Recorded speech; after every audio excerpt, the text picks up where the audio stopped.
Welcome दोस्तों, आप सभी का हमारे YouTube चैनल कानून की आवाज में आपका बहुत बहुत स्वागत। दोस्तों, अगर आपकी पत्नी मायके जाकर बैठ गई या चली गई है और वापस आने का नाम नहीं ले रही है, तो आप क्या कर सकते हैं?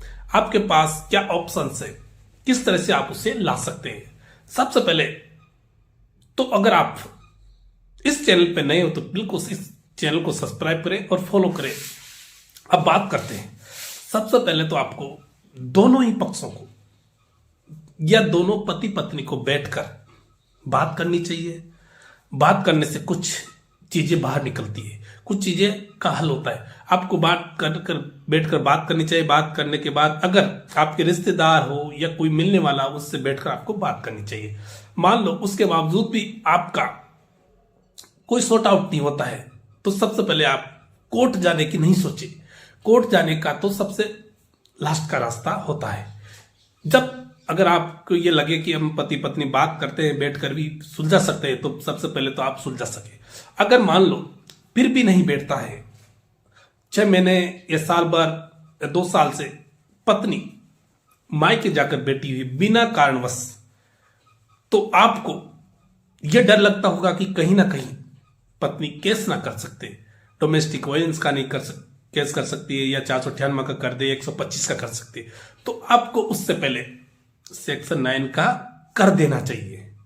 सेक्शन 9 में जो चीजें हैं, जैसे 6 महीने से वो मायके जाकर बैठी है, तो वो सारी चीजें आपको लिखना है कि बिना कारण बिना वजह राजी खुशी से मैं इनको भेजा था और ये मायके जाकर बैठ गई है, बिना वजह ना मेरे से बात कर रही है, ना आने को लिए तैयार है, तो आपको सेक्शन 9 का कर देना चाहिए, जिससे आपको बहुत सारे फायदे मिलेंगे। आप इस वीडियो को लगातार देखें।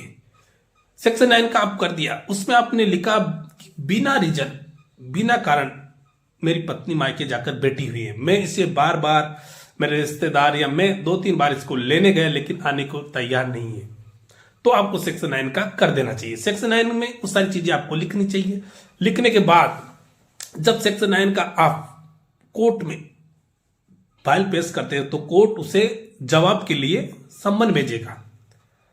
जवाब के लिए सम्मन भेजेगा। सम्मन जब तामील हो जाता है तो जवाब उसको देना पड़ेगा।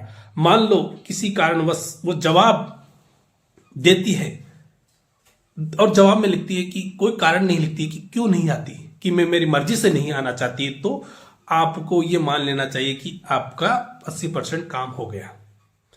क्योंकि अब आपको ना तो 498 का डर होगा, ना डोमेस्टिक वायलेंस का डर होगा, क्योंकि खुद वो कोर्ट के जवाब में ये कह के आ रही है कि मैं मेरी मर्जी से नहीं जाना चाहती, कोई कारण नहीं है, कोई वजह नहीं है। तो आपको जब वो पुलिस थाने जाएगी या FIR कराएगी, 498 करेगी, तो आप उस सेक्शन 9 की पिटीशन, उस दावे को आप दिखा सकते हैं। तो पुलिस और कोर्ट उस व्यक्ति पर विश्वास कम करना कर देंगे। पुलिस भी उस व्यक्ति पर, उस महिला पर विश्वास कम कर देंगे कि इस महिला की गलती है। तो इस तरह अगर आपको ये लगे कि मेरी पत्नी मेरे खिलाफ ऐसे केस फाइल कर सकती है, तो बिल्कुल आप सेक्शन 9 का दावा लाइए। सेक्शन 9 का फैमिली कोर्ट में आप दावा कर सकते हैं, जिससे 498 डोमेस्टिक वायलेंस और जो भरण पोषण का जो केस किया है उससे आप बच सकते हैं। इसलिए दोस्तों, अगर आपकी पत्नी मायके चली गई है, वापस नहीं आ रही है, तो आप तुरंत इस सारी चीजें करना चाहिए, जिससे आपको कोर्ट को यह बताना पड़ेगा कि मैं इसे रखना चाहता हूं, इसलिए मैं कोर्ट में सेक्शन 9 का दावा लेके आया हूं कि मैं मेरा जीवन वापस इसके साथ ही बिताना चाहता हूं, इसके साथ रहना चाहता हूं। ये सारी चीजें आपको उस पिटीशन में रखनी पड़ेगी। इसलिए दोस्तों, आपको तुरंत, कुल मिलाकर तुरंत आपको सेक्शन 9 का दावा करना चाहिए। अगर आपको ये वीडियो अच्छा लगे तो अपने दोस्तों के साथ शेयर करें और इस चैनल को भी सब्सक्राइब करें। थैंक यू, धन्यवाद।